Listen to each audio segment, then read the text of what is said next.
So, good morning, all of you. Uh, Today, we are going to continue with our discussion on dynamic programming.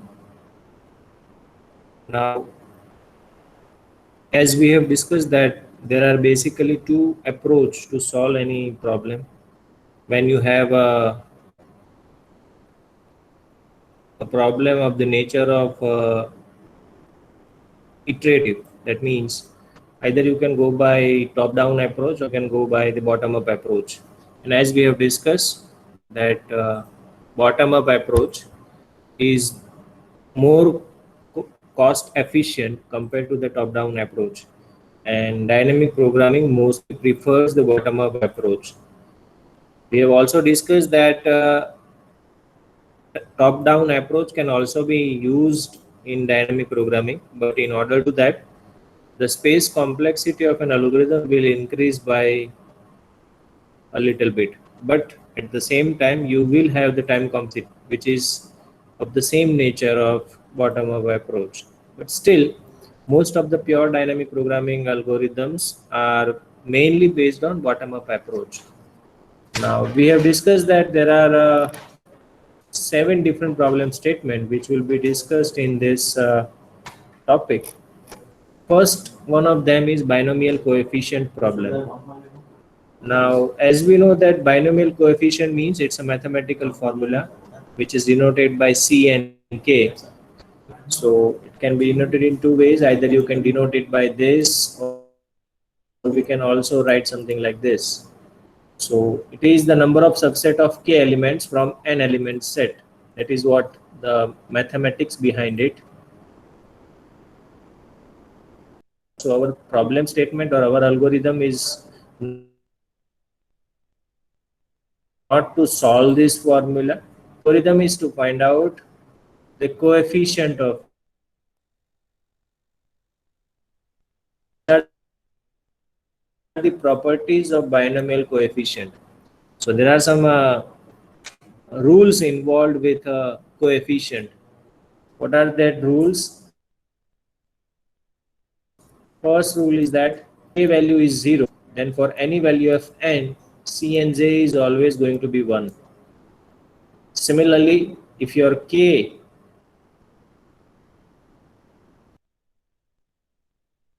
one and other c and k is equal to cn minus 1 k minus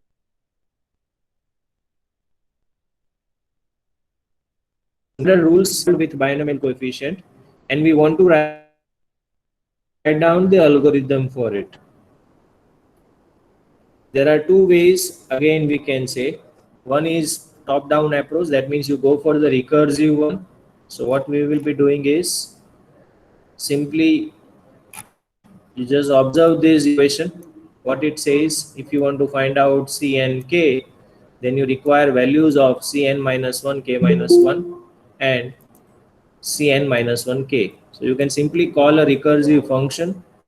So what this will do, it will simply calculate this and then it will add and then return the value of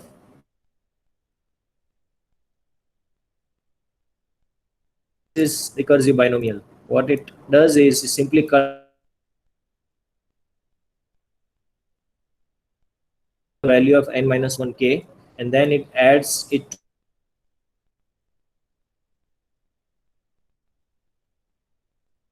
together, and then it returns.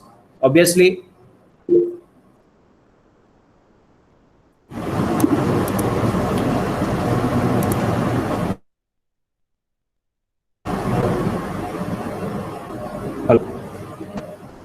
is it clear now?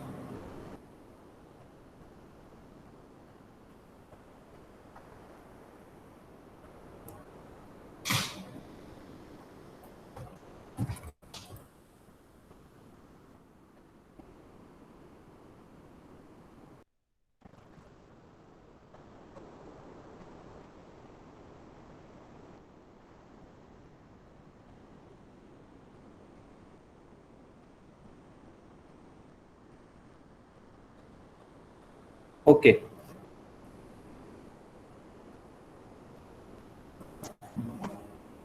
So what we have been discussing is any recursive algorithm will have some terminating condition, and it will not keep on calling this.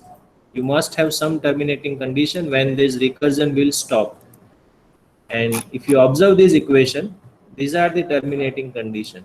What is that? Cn0 is equal to 1. That means when your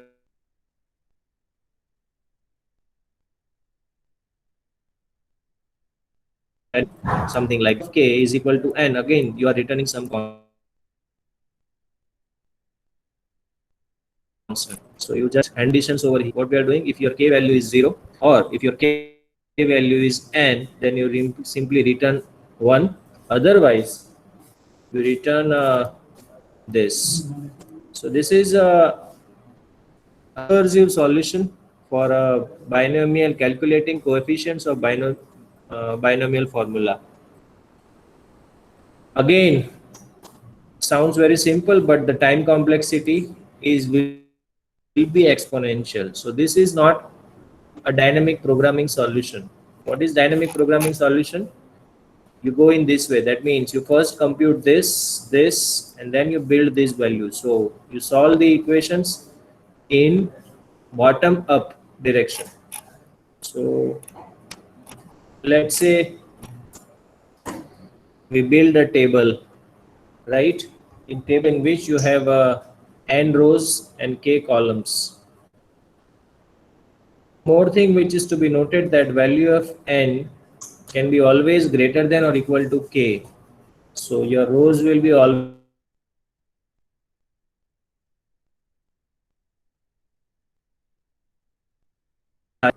k value is 0, n value is 0, k value is 1. But we note that your n can be always greater than or equal to 1. That means you will not have any value beyond this diagonal. So this is k, this is k. You can't have any values in this portion. So this table will remain empty in this portion. But otherwise, you can have or you can compute this value. How? First of all, k value is 0. So that means the entire first column will be 1, right? Similarly, when your n is equal to k, that means the entire diagonal will be 1. So when your 1 n is 1, k is 1, then this will be 1, 2, 2, 1, 3, 3, 1, 4, 4, 1. Otherwise, what is the value of n? It is value of this cell and this cell. So that means if I want to compute value of this cell, then it has to be value of this cell and this cell. So n minus 1, that means upper row, and k minus 1, that means previous column. So this value plus n minus 1, that means upper row, and k value, that means this value. Now the important thing is that whenever you want to compute any value, you always have these two values ready. Due to the nature of computation, whenever you want to compute c and k, you always have this value already there in the table. So imagine that this is an array, this is a two-dimensional array which has n rows and k columns, and you are computing the values of this table starting from the first row and first column, and you reach till this point. So it's very simple and straightforward approach which we follow. Let's say you want to compute this value. So what is this value? It is previous row, that means this row, and previous column value, that means this value. So that is 3. Similarly, previous row and same column, so that is 3. So 3 plus 3, so that will be 6 over here. If you write more, in order to have a better understanding, let us write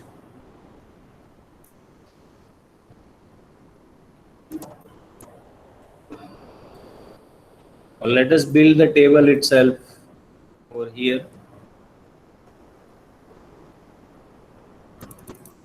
So remember this condition, Cn minus 1 or Cnk is equal to Cn minus 1 k minus 1 plus Cn minus 1 and k. Other is Cn nk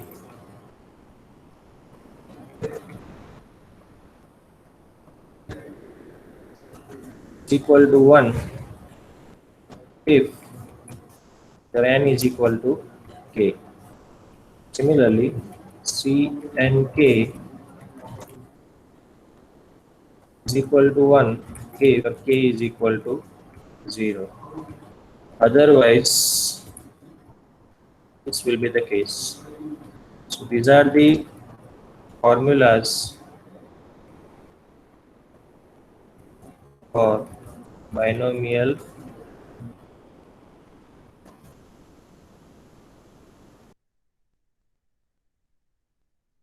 coefficient.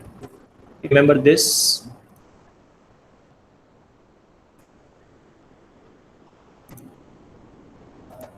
So let us build a table.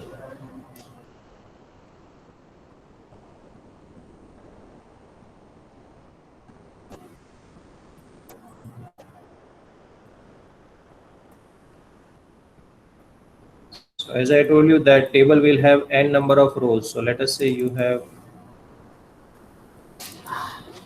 and it will have k number of columns, right? So this is my row number.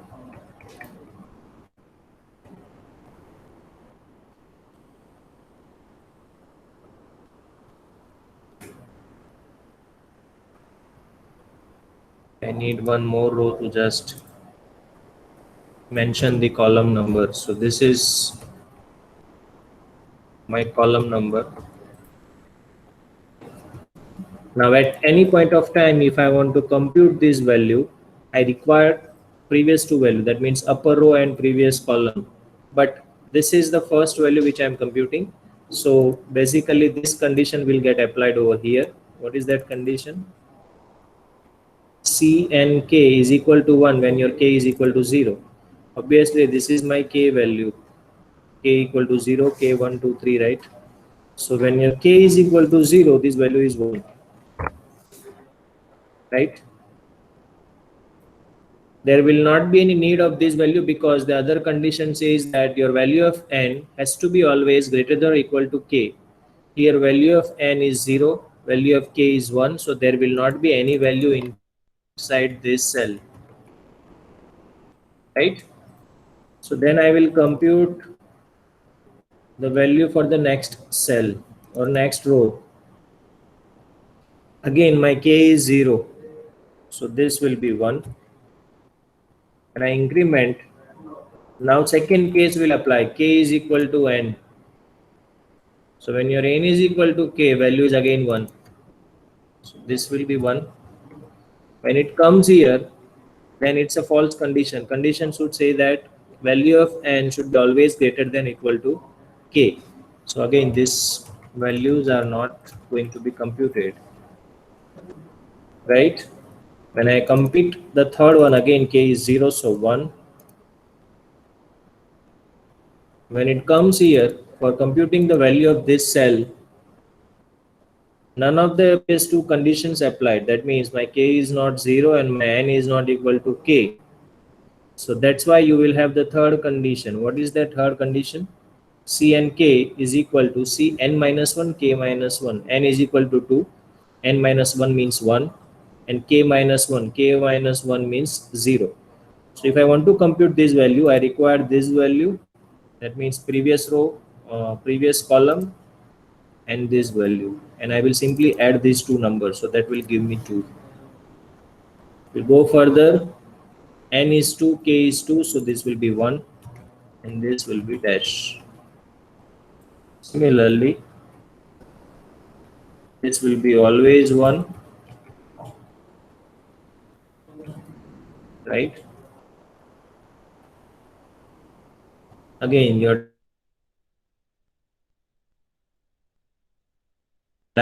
5, 1, 6, and 6, 1,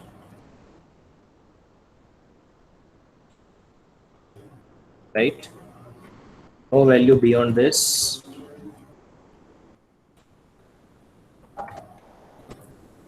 So then you can have simply addition of these two. So this will be 3.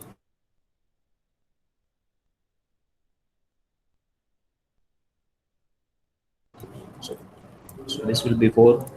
This 2, 6. This 2, 4. Again 5, 10, and 5, 6, 15, 20, 15, 6, 7, 21, 35, 35, 21, 7, 8, 6, 70, 56, 28. So like this, you can build the entire table, right? So this is basically calculating the coefficients of binomial formula, and these are the equations which are required for that, and we have written or the algorithm for that in the iterative way. So it's a very simple and straightforward algorithm. What we are doing, first the input is n and k, so that means we are interested in computing the value of some cell, right? So n value is 4 and k value is 3, so algorithm should return this value. If I give n value is 10 and k value is 6, then algorithm should return this value. So algorithm is returning a value of nth row and kth column. But in order to compute this value, obviously I require these two values. So that means I require entire table ultimately.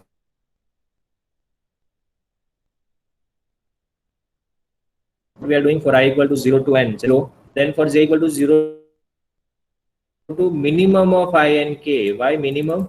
Because value of k cannot go beyond n. That means value of k cannot go beyond I. That means minimum of these two has to be applied over here. So that is the second false condition for loop. And then you apply these two conditions, right? So that means j is representing column. So if j is equal to 0 or if j is equal to I, that means your column value is 0 or your column value is equal to the row value, then value of table is 1. Otherwise value of table is as per this formula. Finally, you are interested in the this value, so you return those value, right? So this is very simple algorithm. You just need to remember this three equation, and then we have discussed that there are two approaches to write down the algorithm for that. One is using top down and second is using bottom up. Obviously top down approach has recursion in use, so it requires exponential time complexity. But when you compute this, what is the time complexity of this algorithm? Can anyone tell me by just looking at the algorithm? What is the big O notation for this?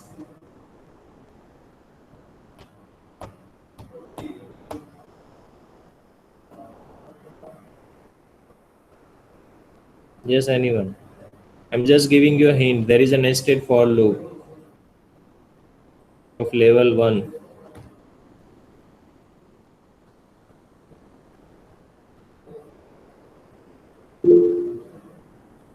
Right, n square, right? Because you can count the step, you can perform exact calculation of step count, but ultimately when you apply all the rules of asymptotic notation, then what you will get is order of n square. So that is the time complexity of this algorithm. So I hope this problem statement is clear, right? The way we are building the solution, that is important. Here we are going for the bottom up approach. The reason for that is you are starting with the bottom. See this, you are starting with 0, 0. So that's the bottom. And building what? The incrementally you are building the upper solution. So in order to compute I and j, You require the solution for I minus 1 and j minus 1. So that is the bottom value. Also require the values of I minus 1 j. That is also the previous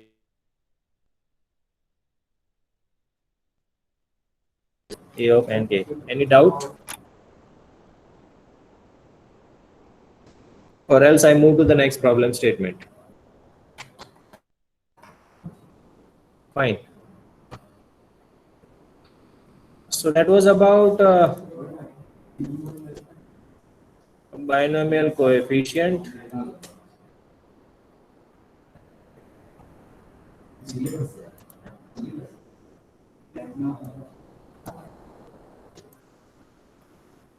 Right. So let me just save this. The next problem statement is making change problem. Now change, as we know that change means lots of things, but here change means let's say we want to some store and we have bought something, कुछ purchase किया, फिर हमने उसको payment किया, and then difference of amount is to be paid back by that seller. So the problem is that how to minimize the number of coins, because I don't require, or I'm not used of keeping coins with me. So I want to optimize the number of coins. So I will say to that seller that, oh no, I don't require that many coins, so you just optimize that. So obviously, if you want to optimize the number of coins or the minimize the number of coins,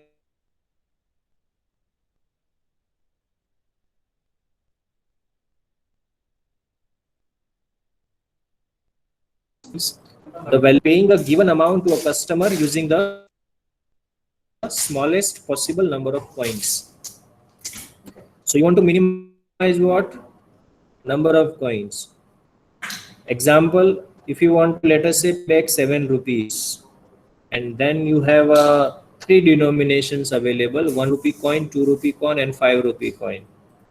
So in order to give 7 rupees back, there are multiple options. For example, first option, you give 7 coins of rupee 1.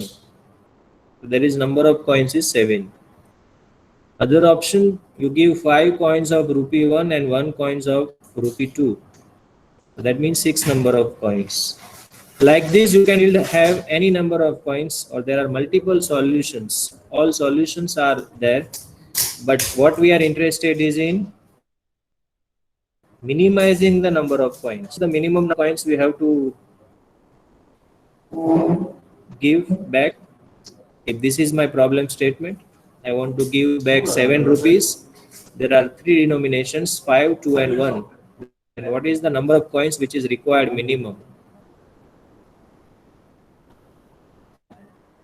Yes, you don't require any technical knowledge for that. This is the daily routine. Yes, anyone.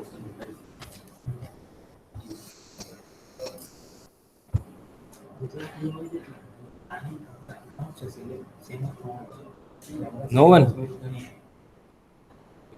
So you're not buying anything, or you are not doing transactions, physical transactions. See, required 2 coins, right? One of 5 rupee and second will be of 2 rupee. Right? Minimum 2 coins are always required if you want to pay back 7 rupees. So that is the problem statement. Problem statement is to given the amount, given the denominations, you want to minimize the number of coins. Now there are two variations of this. First is given a fixed denomination and unlimited supply of coin. That means there is no restriction on how many coins are available. That means when I say I have three denominations, 5, 2, and 1, I have unlimited supply of coin of rupee 5, unlimited supply of coin of rupee 2, as well as coin.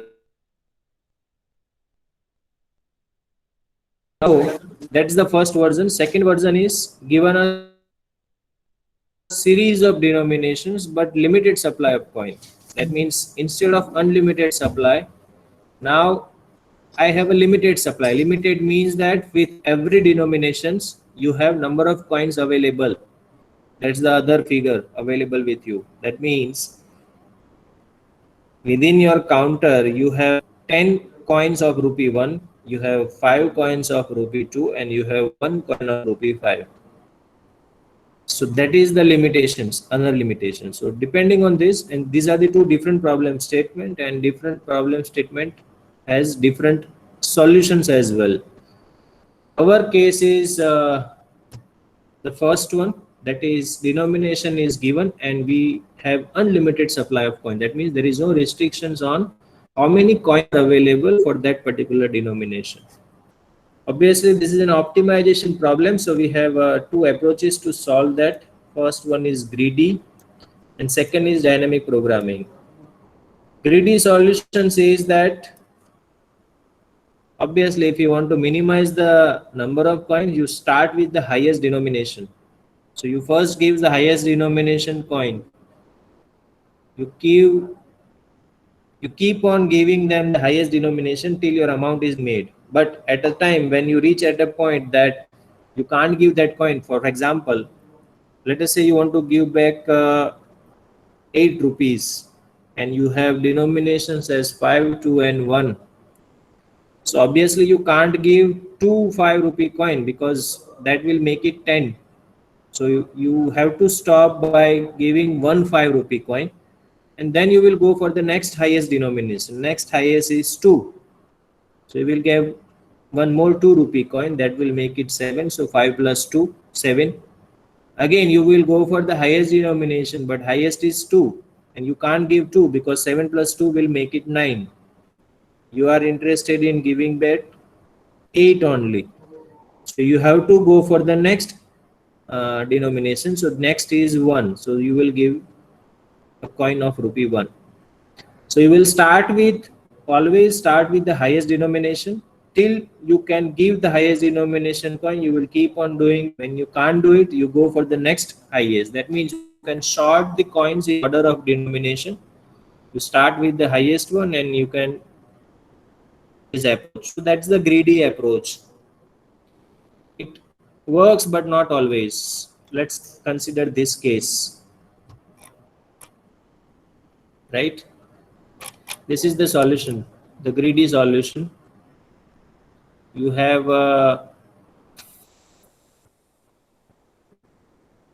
denomination 100, 25, 10 and 5.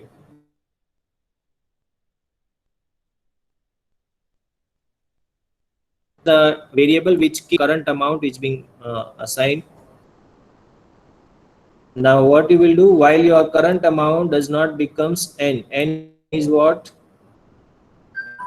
N is actually the amount which you want to make. So while your current amount is not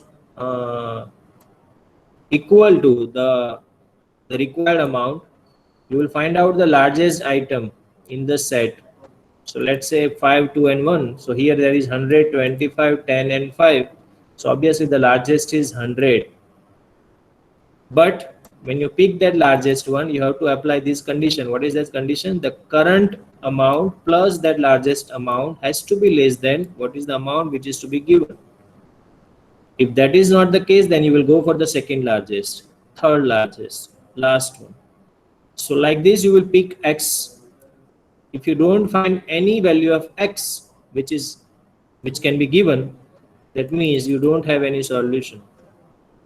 The reason for that, let's say you have this case and you want to give back 37. So by no means you can make 37 out of this 4 denomination. So that means that no solution found.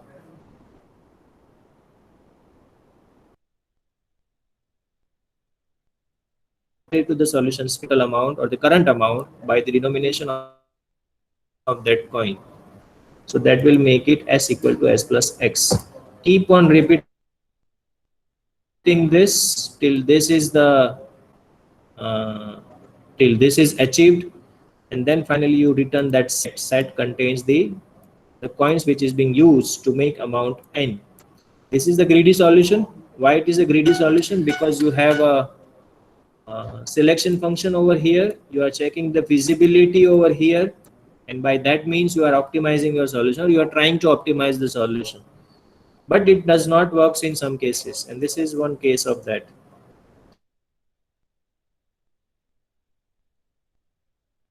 See this example, coin denomination 4 and you want to make 6. So that means you want to give back 6 rupees using 3 coins. That means coins of 3 denomination, 1, 3 and 4. Obviously it's a greedy, so greedy will starts with the 4. 4 is less than 6, yes, so it will give 4. Then again remaining is 2, right? So cannot select 4 rupee coin, so it will go for the next highest.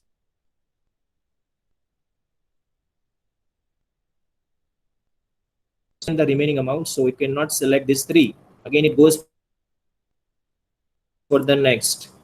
Next is 1, which is less than 2, so that means you can select 1, so 1 will be selected. So 4 plus 1, that will make it 5. The remaining is 1 because you want to make it 6. Again you will use that coin of rupee 1, so 411 make it 6, and that is the solution which will be given by greedy algorithm. Is it optimum? Obviously not, because the optimum solution is this. Because if you want to give 6 rupees back using these 3 denominations, then 3 and 3 is the optimum solution. That means number of coins has to be 2 and not 3, right? So we require a better solution, and that is being given by the dynamic programming approach. How? That we will try to understand. Okay. Now in order to understand this, uh,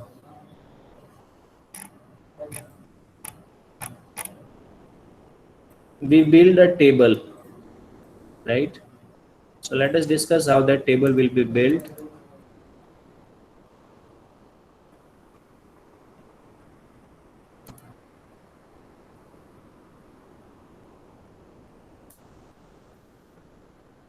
Okay.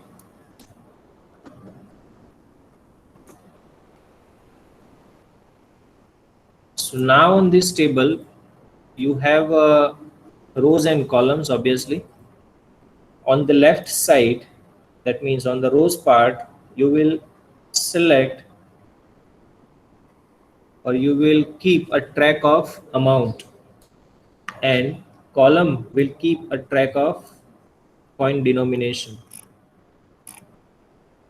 right? So let us say,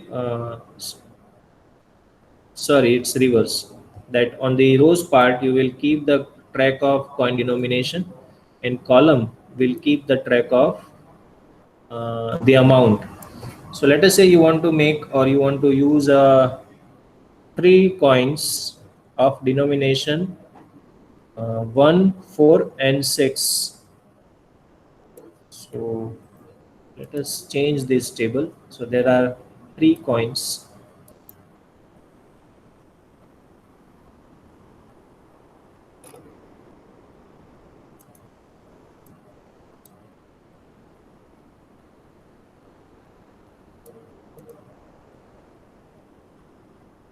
And let's say you want to make amount 10.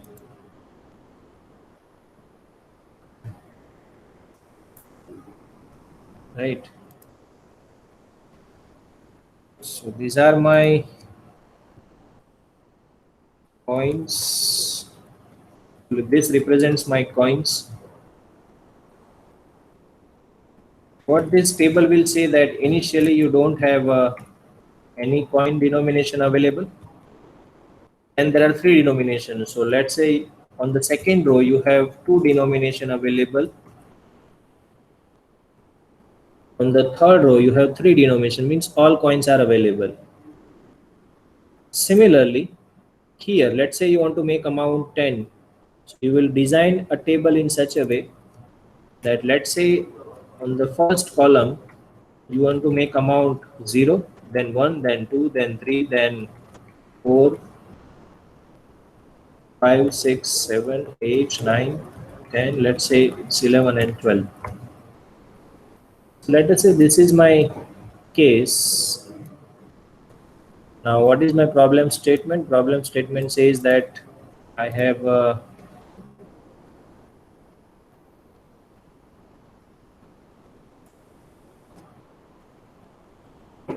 3 coins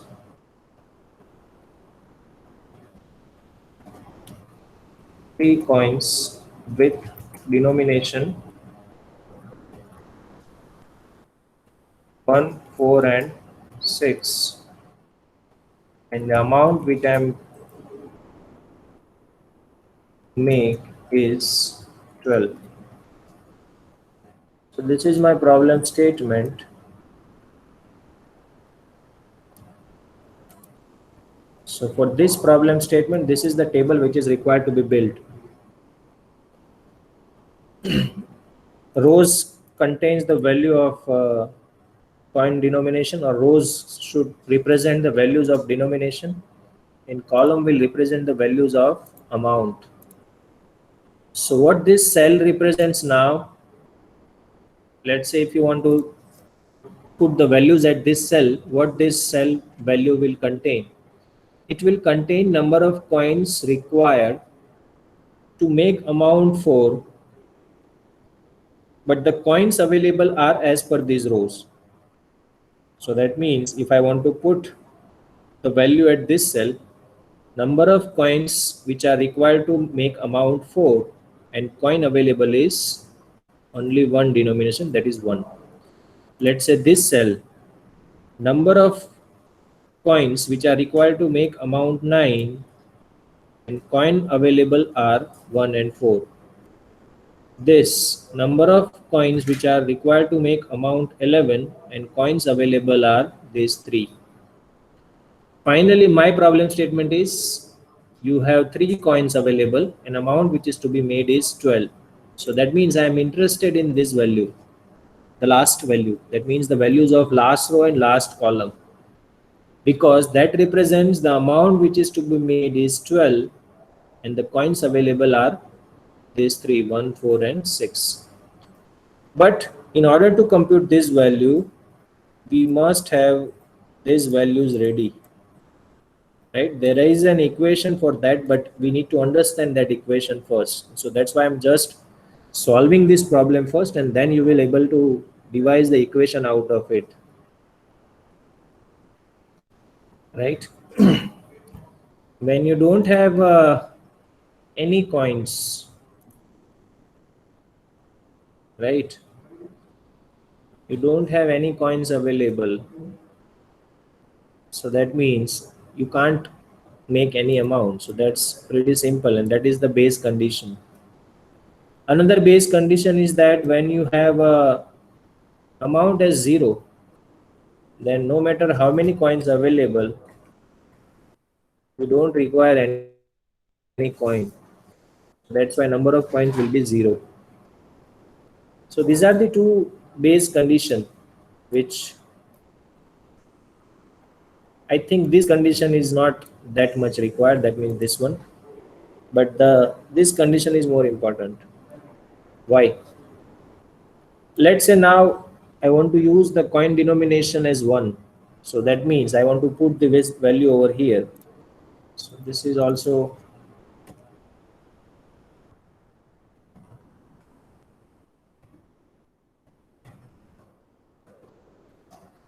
so I want to compute value at this cell. What this cell indicates, it indicates that amount which is to be made is 1, because this is the first column, and the coin denomination available is 1. So just apply common sense and tell me that how many coins are required if I want to make amount of 1 and the denomination of coin is also 1.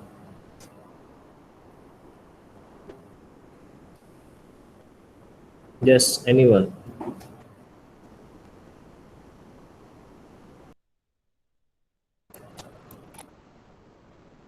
Okay. So that means it requires 1 coin. Similarly, if the coin denomination is 1 and if I want to make amount 2, then you require 2 coins. 3, 4, 5, 6, 7, 8, 9, 10, 11, 12. Right? So that's the very trivial case when you have coin denomination of amount 1. Now let's put the values in the second row. When you are putting the values in the second row, now you have two choices. In fact, it was there in the first as well. But in first case, you don't have any other choice. You have to use only one coin.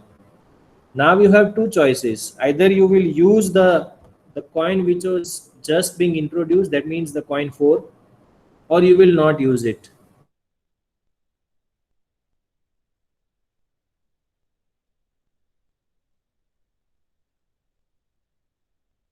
In which case you cannot use coin denomination 4, because you can't use the coin 4 till the amount is 3, right?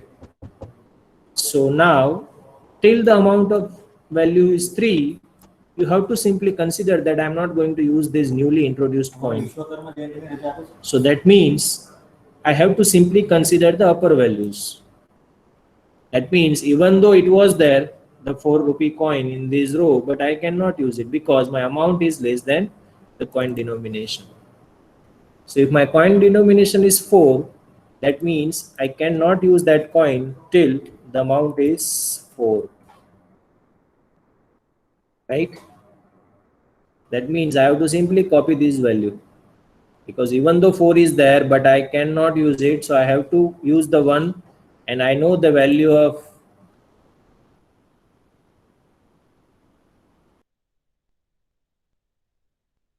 the upper value. Your coin denomination, that means a 4, is greater than or equal to amount, then you have two choices. First choice, you use that coin. Second choice, you don't use it. Don't use it means you use the upper value. And second one is use it. Use it means you have this coin denomination as 4.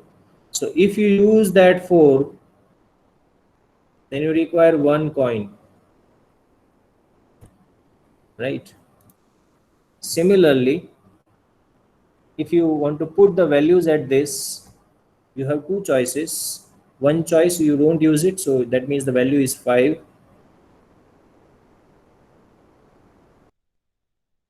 One 4 rupee coin. So that is 1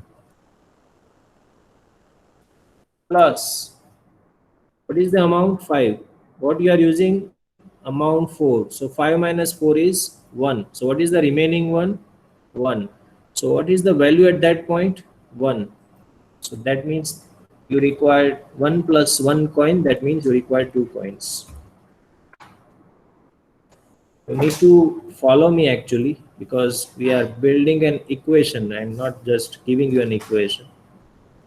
So 6, again you have two choice. Either use 6 coin or use that 4 rupee coin. We are using that 4 rupee coin, that means number of coin is 1. Plus you are using that 4 rupee coin, that means 6 minus 4. The remaining is 2. What is the number of coins at 2? It's 2. So 1 plus 2. That will make it 3. Right? Similarly,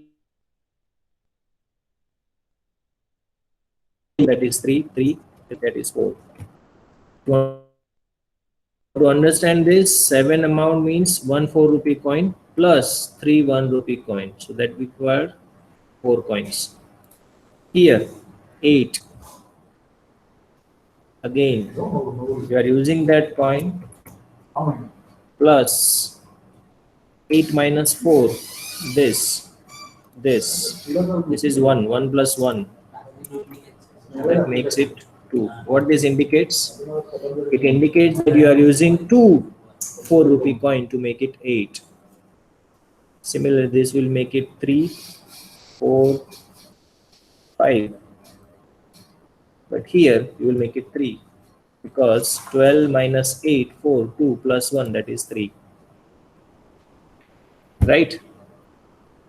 Similarly, actually we are running out of time, so I will build this table and in the next class we will discuss further. So similarly, if you are using this 6, that means till 6, you can't use coin 6, so you will have to simply copy the upper value. So 1 2 3 1 2. When you have this 6 available, you have two options. Either you go by the not using it, so that means 3 number of coins, or use it. You want to use it, and it is 1, 6 minus 6, 0, 0 plus 1, 1. Then 7. 7 minus 6, 1, 1 plus 1, 2, 2 and 4. So obviously we'll go for 2. 8 minus 6, 2, 2 plus 1, 3. Here it is 2, so you will go for 2. 9 minus 6, 3 plus 1, 4. Here it is 3, so we will go for 3. 10 minus 6, 4, 1. 1 plus 1, that is 2, which is less than 4, so we will use for 2. 11 minus 6, so 5, 2. 2 plus 1, it is 3, so we will put 3. Again 12 minus 6, 1. 1 plus 1 is 2, 2 is less than 3, so we will put it 2. So that means at the end of entire table, what you will get is the value 2. 2 indicates that 2 number of coins are required when you have this 3 denomination to make amount 12. And obviously we can understood that this is by doing 6 plus 6. Right? So this was about making change problem. We are using dynamic programming approach. The reason for that is we are using the bottom values to build the larger value or the upper value. So that's why it's a bottom up approach. And at the end, you can always observe that you will get the optimum value. Okay. So we'll discuss, or we'll continue discussing this in the next class.